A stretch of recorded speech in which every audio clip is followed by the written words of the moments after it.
I am super stoked. I finally got my CBI skid plates. I made a mistake. I accidentally had them sent to work, so I had to load them in the back of my car. But good thing they're light and aluminum, super easy. I was gonna take them off the skid completely, the pallet.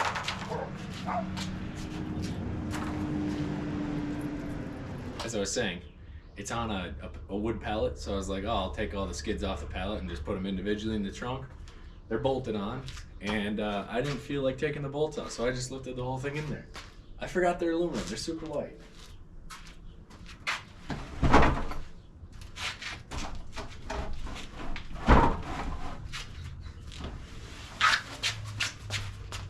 Check this out. That's awesome. Nice and shiny. Oh yeah, look at that. Ooh. Well, that one slid right through. I was gonna curl it. Wait, let's see if I can. Now I just gotta find time to install it. These are sweet. I'm so excited. Look at those fine pieces of work. This is incredible. Fine pieces of work. Oh yeah. That's just beautiful. All right, today I'm gonna be installing my new CBI skid plates. They're the full skid plates that cover basically the whole undercarriage except for the gas tank area. I actually had them delivered about a month or two ago, but I just haven't had time to install them with everything else going on, all my trips and whatever. But today I have to change the oil in my car because I got about 50,000 miles, just over 50,000 miles on my car. So gonna change the oil, and while I'm doing that I got the factory skid plate off, so I'm going to change out all my skid plates and just put the brand new CBI ones on. I'm really excited. Here we go. And I got my helper, Tucker. Good boy.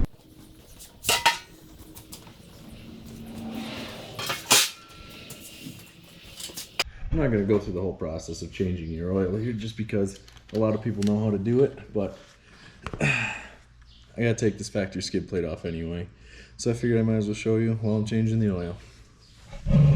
We got our 10mm bolts here and 12mm back here. This stupid plastic clip I can't wait to get rid of.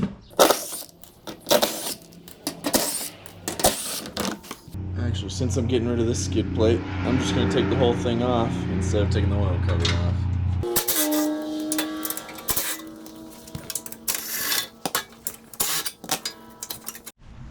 So I'll be honest, I had to do a little research myself putting this on there, or to get the skid plate on. So I went to CBI's video. Go check them out if you have any questions with your install here. But they said we gotta take off this brace, and then a brace in the back. So I'm gonna do that right now. It's a 14mm bolt. Wow, there's a lot of dirt on that.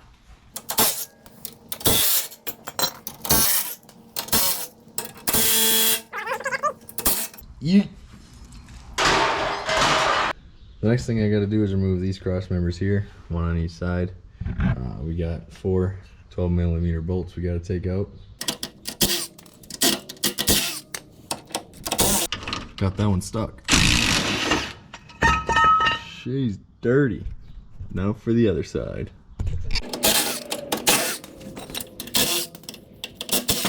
So it's time to install this. This is going to go in spots where we got some brake lines. It's gonna be right about there. There's a threaded hole right on the other side there, and then right here it's gonna tie in where that brake line is. That bolt's short, so we're gonna use one of these bolts that we took out of the cross member there. I also just want to say this would be really nice with a lift, but I don't have that luxury. And remember, the CBI on here is facing the back.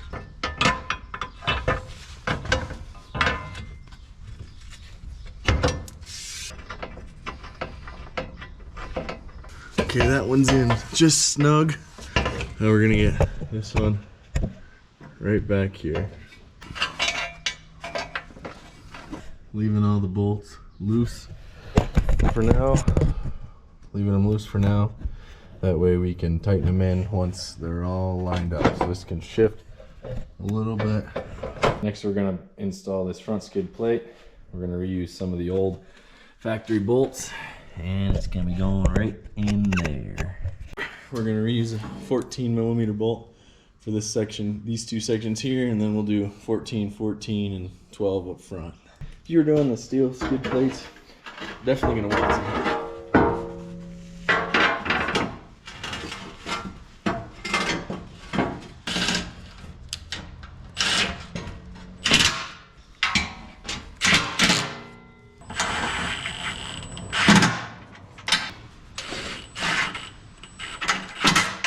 And these other two here are going to be the 12mm bolts. Those are all loose. We'll get the next one on. All right, here we got the next pieces that are going on the front skid plate from CBI. They're going to be labeled front skid. For me, I got the SR5, so that's why it's probably R5. 3.5-inch bolts, these, and the flange nuts.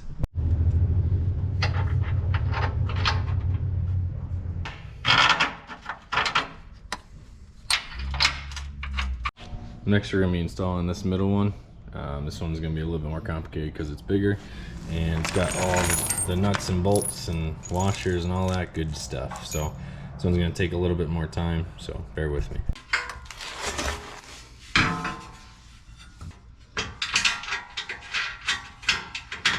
This one I got a little bit more work with one person, so I'm going to do one on this side.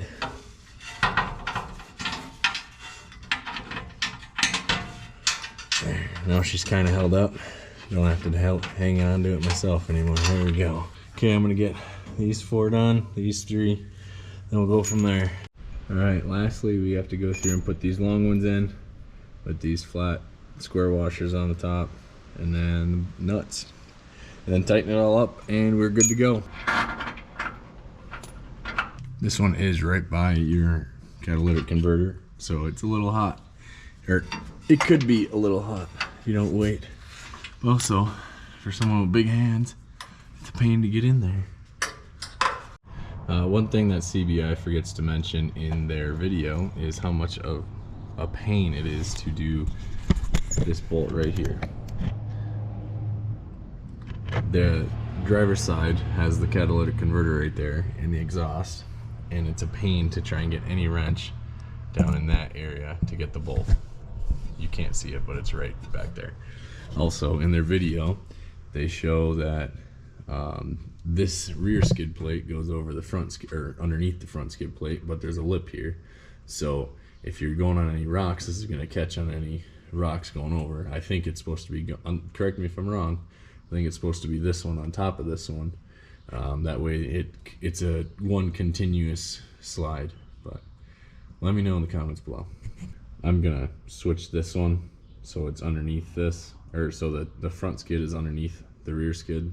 That way it slides over smoothly, makes it look like that's the way it's supposed to be, but I could be wrong. These CBR skids are nice. I can just jack up right on them. Perfect. Driver. You're good. No driver. Skid plate. Skid plate.